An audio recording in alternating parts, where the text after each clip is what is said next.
नमस्कार मंडळी. आज मी तुम्हाला दही कसं लावायचं ते दाखवणार आहे.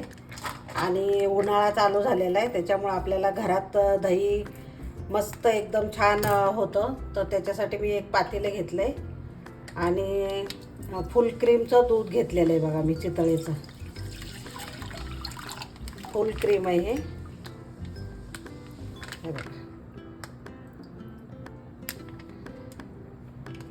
तर आता याच्यामध्ये मी पाणी वगैरे काही ओतणार नाही आहे, तर मी असंच तापायला ठेवणार आहे. अर्धा लिटर दूध आहे, तर मी तापायला तर आता मी गॅसवर ठेवलेलं आहे दूध. तर त्याच्यासाठी ह्याला पूर्ण आता मी उकळून घेणार आहे चांगलं दूध. आणि मी पुढे काय करायचं मी दाखवते तुम्हाला. हे बघा मंडळी, साई वरती यायला लागली. तर आता आपण अशी साई सगळे फेटून घ्यायची व्यवस्थित आणि एक 10 मिनटं चांगलं थोडंसं दूध कमी होऊ द्यायचं. खूप छान घट्ट एकदम दही लागतं, मस्त सुरीने पण कापता येईल असं, आणि अजिबात आंबट वगैरे होत नाही. तर ह्या पद्धतीने माझ्या तुम्ही करून बघा. हे साई आपल्याला जास्त यूज द्यायची नाही वरती.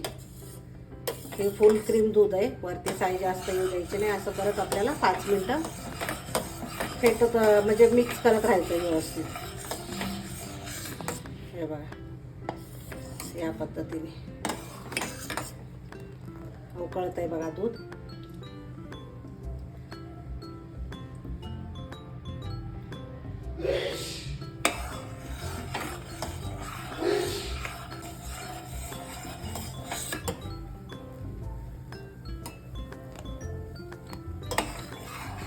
अजिबात त्याला साई वरती जमू द्यायची नाही. आपण मिक्स करत राहायचं सारखं. त्याच्याने खूप छान दही लागतं.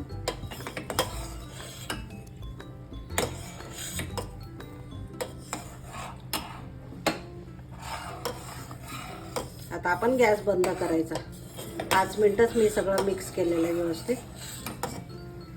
आता ह्याला गार होऊ द्यायचं, मग मी पुढे काय करायचं सांगते तुम्हाला.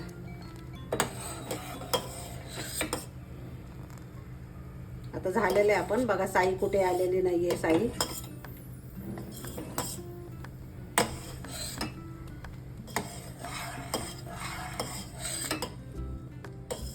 आता गॅस बंद करते मी. गॅस बंद करून पण आपण थोड्या वेळ असं सारखं ढवळत राहायचं त्याला, म्हणजे वरती साई जमणार नाही आहे. थोडंसं गार होईपर्यंत.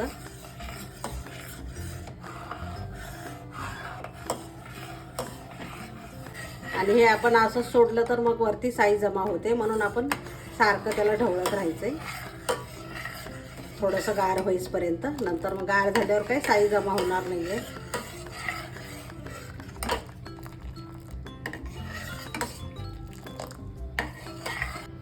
जर गार करायचं असेल लवकर, तर तुम्ही असे या पद्धतीने पण गार करू शकता. याच्यामध्ये बर्फाचं पाणी किंवा फ्रीजचं पाणी टाकून अशी कढई ठेवायची आणि त्याच्यावर पातेलं ठेवायचं. त्याच्याने पण पटकन गार होतं बघा दूध. आणि 2 मिनिटं ढवळत राहायचं. त्याच्याने पण पटकन गार होतं दूध. थोडीशी मेहनत आहे, पण दही एक नंबरच लागतं खायला. तर तुम्ही बाहेरचं कधी विकत आणणारच नाही दही. एकदा घरी केलं ना तर तुम्ही असंच नेहमी करणार. तर खूप मस्त दही होतं आणि स्वस्तात पण पडतं आपल्याला. बाहेरचं विकत महाग असतं थोडंसं. तर या पद्धतीने लावा तुम्ही, या पद्धतीने. हे बघा मंडळी, अशा पद्धतीचं कुठलंही मटकं घ्या किंवा तुमच्याकडे मध्ये स्टीलचं भांडं घेतलं तरी चालेल. माझ्याकडे हे आहे भरणी. तर त्याच्यामध्ये थोडंसं आपण दही लावून घ्यायचं आहे सगळीकडे या पद्धतीने. सगळीकडे लावून घ्यायचं जरासं. हे बघा, हे अशा पद्धतीने मी लावून घेतलेलं आहे.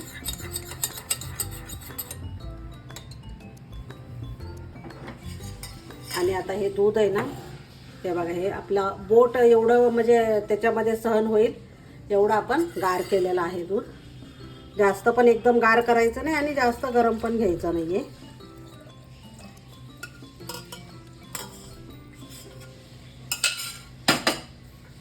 आणि दुधाला अजिबात साई आलेली नाही बघा. आणि रवी घ्यायची. रवीने थोडंसं 5 मिनटं घुसळायचं चांगलं.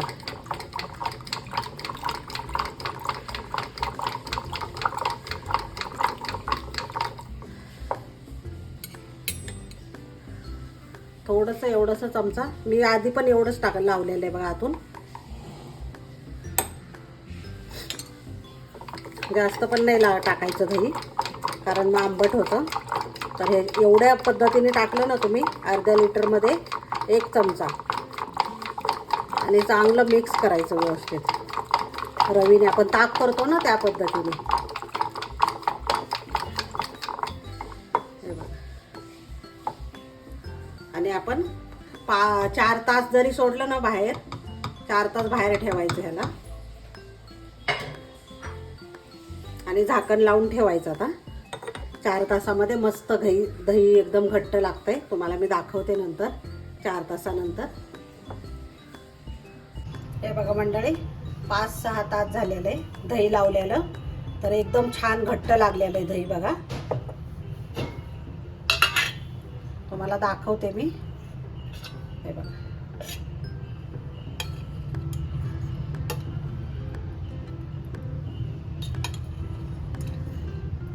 किती छान लागलेलं आहे बघा दही. एकदम मस्त लागलेलं आहे आणि खूपच भारी झालेलं आहे. अजिबात आंबट नाही किंवा काही नाही आहे, तर खूप मस्त झालेलं आहे. तर या पद्धतीने तुम्ही पण करा दही, आणि एन्जॉय करा उन्हाळ्याचं. आता उन्हाळ्याचं कसं खूपच म्हणजे गरमीमध्ये आपल्याला दह्याची, ताकाची खूप गरज असते. तर आपण घरच्या घरी करू शकतो आणि खूप सोप्या पद्धतीने करू शकतो, आणि खूप मस्त होतं आणि भरपूर दही होतं. हे बघा, भरपूर दही झालेलं आहे. तर तुम्ही पण नक्की ट्राय करा, आणि कसं झालंय ते मला नक्की सांगा कमेंटमध्ये.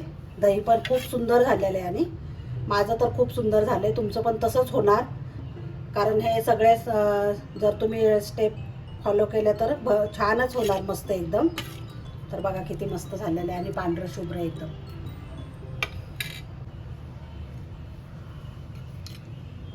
हे चाकूने जरी कापलं ना मंडळी, तरी पण एकदम घट्ट झालेलं आहे बघा. हे बघा, खूपच छान झालेलं आहे. तर नक्की तुम्ही पण ट्राय करा, आणि आवडलं तर मला लाईक, शेअर आणि सबस्क्राईब करायला विसरू नका, आणि कमेंटमध्ये सांगा कसं झालंय म्हणून.